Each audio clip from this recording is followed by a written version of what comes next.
Huwag mo nang hintayin, magtampo ba ako? Napapagod din naman ang puso kong ito. Ayoko nang hulaan kung ako'y mahal mo.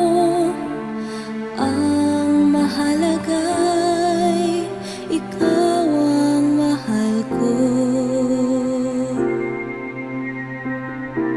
Napapagod ang puso, mahirap maghintay, mahirap hintayin pag-ibig na tunay. Di ba pagmahal mo dapat sinusuyo? Ano ang gagawin mo bago mapagod ang puso?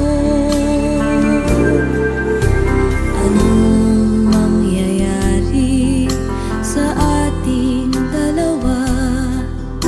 Pag-ibig nga ba itong ating nadarama?